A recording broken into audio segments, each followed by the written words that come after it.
Assalamualaikum warahmatullahi wabarakatuh. Saya Hilda Rizky Haji dari Prodi Teknik Lingkungan semester 4. Di sini saya akan mempresentasikan hasil tugas bedah jurnal yang diberikan oleh dosen kami, Bapak Rustam Anwar, SPD SH, MSI.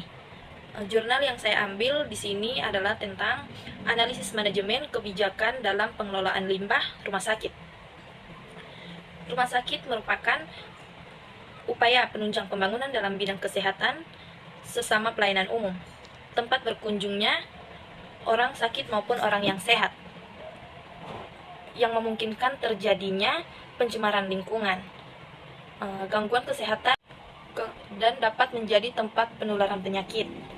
Limbah rumah sakit adalah semua limbah rumah sakit yang dihasilkan dari kegiatan rumah sakit dalam bentuk padat, cair, dan gas, sehingga sangat penting untuk dikelola secara benar. Limbah ini ada yang bersifat infeksius, bahkan bersifat aksinogenik.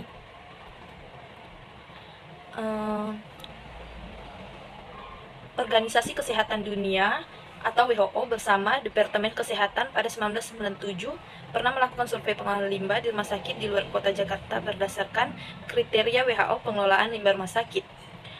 Yang baik bila di persentase limbah medis 15%, tetapi di Indonesia mencapai 2,3%. Survei juga menemukan rumah sakit yang memisahkan limbah 80,7%, melakukan pewadahan 2,5%, pengangkutan 72,7%.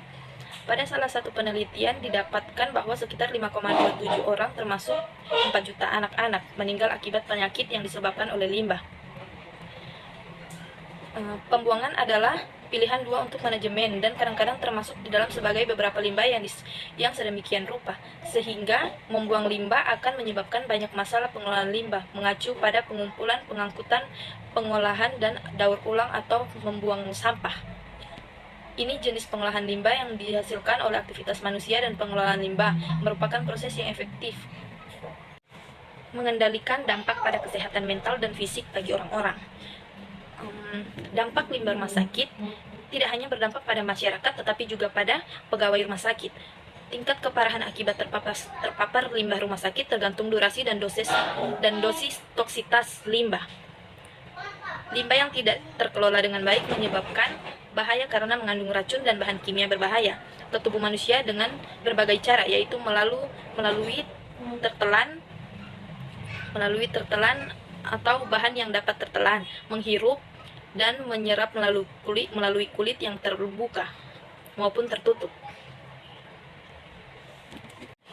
Tubuh manusia memiliki kapasitas partikel lewat udara membawa bahan kimia berbahaya dan patogen, dan hal ini tergantung dari besar partikelnya.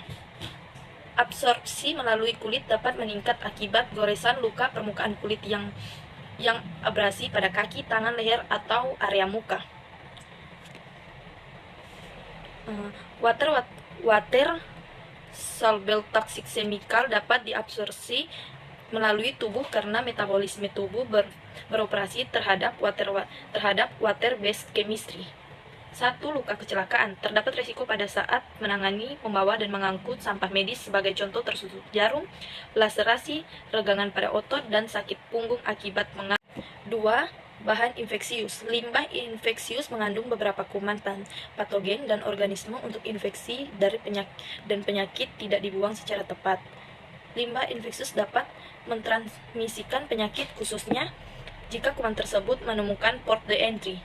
Terdapat bukti epidemiologis dari Kanada, Jepang, dan USA bahwa limbah rumah sakit merupakan sumber transmisi HIV/AIDS, virus, dan more often of hepatitis B or C, virus HBV, melalui luka yang diakibatkan oleh tusukan jarum suntik yang terkontaminasi dengan darah. 3. Resiko limbah B3. Limbah B3 mengandung utamanya bahan kimia, obat-obatan, sitotoksin yang dibuang. Laboratorium patologi rumah sakit memeriksa darah, feses, urin, dan sputum. Bahan kimia mengandung pewarnaan dan preservasi, slides, dan untuk sterilisasi dan membersihkan peralatan berpotensi bahaya terhadap laboratorium dan lingkungan. Dari beberapa tinjauan kasus pengamatan pada beberapa rumah sakit, maka dapat disimpulkan antara lain aktor kebijakan IPAL rumah sakit diharapkan memperhatikan asas tanggapan pada harapan yang ditimbulkan. sebagai asas kesembilan yang tertera dalam The General Principle of Good Administration. Substansi limbah-limbah rumah sakit yang bersifat B3 juga tidak diperhatikan, padahal pemerintah telah memiliki peraturan pemerintah nomor 19 tahun 1994 tentang pengelolaan limbah B3. Pasal 3 dijelaskan bahwa limbah RS termasuk dalam kelompok limbah B3 karena bersifat infeksius dan radiologis. Sekian presentasi dari saya. Assalamualaikum warahmatullahi wabarakatuh.